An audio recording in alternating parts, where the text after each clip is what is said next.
තිස්සේ ආදරයෙන් රැකබලාගත් අලියෙකුගේ ප්‍රහාරයකින් ඇත් ගෝවකු මිය යාමේ පුවතක් හබරන ප්‍රදේශයෙන් වාර්තා වනවා. පොඩි රාජු කවුරුත් දන්න කියන අලි පැටියෙක් පොඩි රාජුව බලාගත්තේ මහනුවර දිස්ත්‍රික්කයේ පිළිමතලාවේ ගඩලාදෙණියේ පදිංචි රසික තිලකරත්න නම් අවුරුදු 26ක තරුණයෙක්. රසික පුරුදු විදිහටම පොඩි රාජුව නාවන්න ගිහින් තිබුණා. නොසිතූ විදිහක පොඩි රාජු රසිකට පහර දී තිබුණේ ඒ අවස්ථාවේ.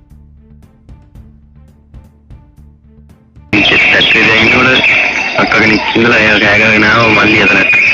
ඔයාලගේ ඇදියෙත් දාගන්න අතන මල්ලිට ගහන පොඩ්ඩක් ගිහින් බලන්න කිව්වා. ගලවන් ඉතින් වෙලින් පැනලා දුවගෙන එනකොට අලිය ඉන්නව අතරමැද.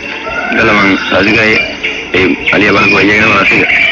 එයාගේ නම කියලා කෑගෙන 3-4 පාරක්. මම ඩග්ගල කෝල්ලක් ගත්ත අපේ බාසුන්නේ. කළා බාසුන්නේ තින්නාට පස්සේ ඒ කට්ටිය අලිය අරගෙන ඇලිය පැත්තට ගියා.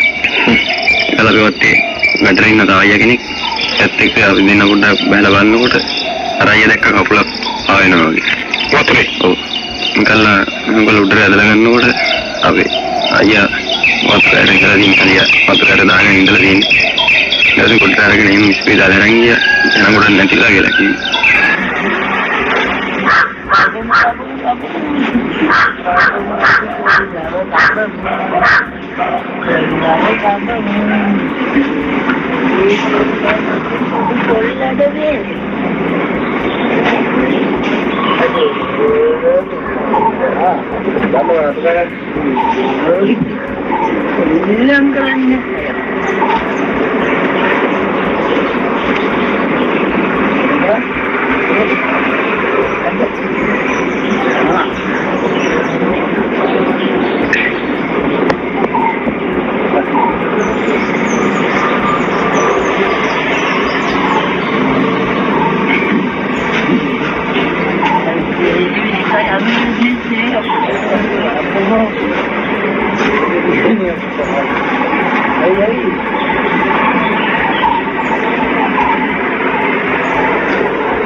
Okay, kita lihat ini.